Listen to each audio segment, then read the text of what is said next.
So this is the integral chain rule. Underline. Hopefully that is in focus. Yeah. Perfect. Okay. So now you know in derivatives there is a normal chain rule where you have like the sum of that equals cosine 2x times 2, right? Multiplying. So instead of that, we have the opposite for integrals, which is where you divide basically instead of multiplying. And also note this only works for linear expressions, I believe. So like 2x, 3x, and not x squared. So those don't work. And yes, this is a soccer racer. And so it's basically this, right? You have something like integral of cosine 4x dx. So normally you would use u sub where u equals 4x, and then you do that basically. But if you have that, you can just do this, where you have the integral of sine, which cosine would be sine, and you bring this down for x, and then you divide by the slope or the derivative of this, which would be divided by 4. And if we use u sub, we would get the same thing, hopefully. So we would get u equals 4x, du would equal 4dx, and dx would equal du over 4. So now we go here, we have cosine of u of du over 4. Now we can pull out the 1/4 here, so it would be 1/4 cosine u du. So the integral of cosine would just be 1/4 sine u, and our u was 4x, so it would just be 1/4 sine 4x. And you can see we got the same thing. You can just put 1/4 there if you want, and yeah, so you don't have to go through it. You can see how much longer u sub took.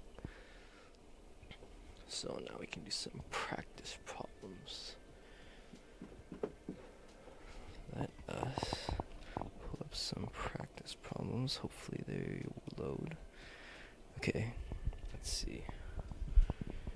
Let's do the integral of 4 secant squared 3 theta over 4 minus 2/3 cosine 5 theta d theta. So now what I like to do is to circle the ones that aren't just the verb by itself, and try not to get confused that it's theta instead of x, same thing. So what we do, since we have a fraction, we can just multiply by reciprocals. So the integral of x squared would just be 4 tan, bring this down, 3 theta over 4 times the slope of this, so it would be 4 over 3. Because like in u sub, imagine u equals 3 theta over 4, du would just equal 3 over 4. Same thing, basically.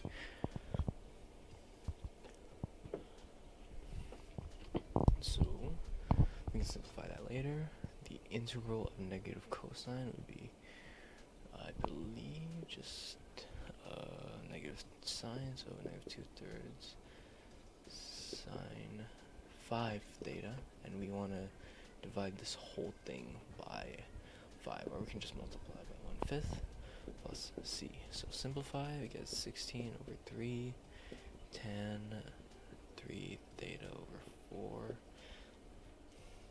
multiply minus 2 over 15 sine 5 theta plus c. Don't forget your plus c. I have learned that many times already, even though I haven't been tested on this. say. So let's do another one. Hopefully a simpler one, if I can find it. Or we should do a harder one. Just hop into the harder ones. Okay, so we have the integral not doing definite, of radical 2x plus 3 plus 6 over 5 minus 3x dx. Okay, so now we can circle all the things here. 2x, and now for our formulas, you can just imagine that there's like a 1 over these. So it would be 1 over that. Now we know that 1 over the integral of that equals 2x plus c. Right. So what we can do now, since we have this, we can just kind of imagine this as like negative, I don't know, it's kind of a weird way to word it, but we can just do, I believe it would just be, so we have this, it would be negative 8 2x plus 3, but since we have this, we have to divide by 2. I believe that is right, I'll check after. And since we have this, this would just be plus 6. You can imagine this as 1 over x equals ln, absolute value of x, right? Because you see the 6 over the single x, so it would just be 6, and since we have the 3, divided by negative 3 of ln 5 minus 3x, because we have to bring these down. Okay, so this would just be, was that negative 2? That's plus 2, so it would be negative 4 2x plus 3 minus 2 ln 5 minus 3x plus c. Okay, so that one's a little bit more complicated, and if you don't know your formulas, it might be kind of screwed there. Okay, so I did get it right. Okay, nice. Let's do one more. That one's probably the most complicated that you'll get.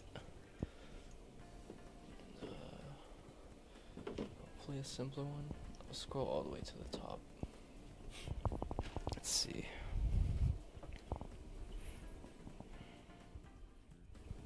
Okay, we don't need simpler ones. Do we need simpler ones? Nah. Let's do the harder one so you get it. So it'd be 4 cosine 3x over 5 minus 2 sine 4x over 3 plus e to the negative x over 2 dx. Okay, so we see here we have all fractions, so this will be kind of difficult.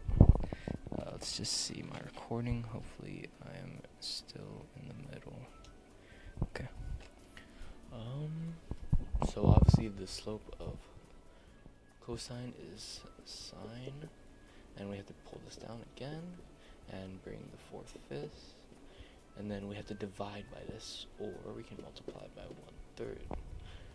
Then the slope of negative sine would just be cosine, so it would be plus 2/3 cosine 4x, again bring this down and then get the slope, to divide by 4, so let's do times there, and then this would just be, so we basically have this is basically 1/2 e minus x, so we would just have plus 1/2 of e to the negative x divided by negative 1, or multiply by negative 1. Basically, it doesn't really do do anything because we have e to the x and negative 1. Just switch the signs, so simplify. We have 4 over 15 sine 3x. This would be, these cancel, so this is 1 over 2, so that would be plus 1/6 cosine 4x plus, minus 1/2 e to the negative x. So now, to actually like prove that this is correct, we can take the derivative of this and apply the derivative chain rule to see if we get that. So let's try to remember what we got. We got 4/15. So let's do. So the slope of sine is cosine, so it would be 4/15 cosine 3x times 3. So that's that first term taken care of. And then it would be minus 1/6 sine, because the derivative of cosine is negative sine, 4x times 4. Cuts chain rule again. I was about to erase the wrong one there. Then it would just be minus 1/2 e to negative x, because the slope of e to anything is just e to whatever that was. Then chain rule times negative 1. So if we simplify this, we get 12 over 15. That would be 4 over 5 cosine 3x. We can erase this. And then we have negative 1/6 over 4, so that would just be 3 over 2 negative 2 over 3 sine 4x. And negative times negative is positive, so we get plus 1/2 e minus x. So let's see if we got the same thing. And I believe we did. I just basically put the fractions back out in front. And yeah, that's it. That's pretty much all the chain rule. Hopefully you get it now, and you don't have to do usub, because honestly it's pretty tedious. But do use usub if you have nonlinear like x squared. So yeah, that's it. Thank you for watching, and bye bye.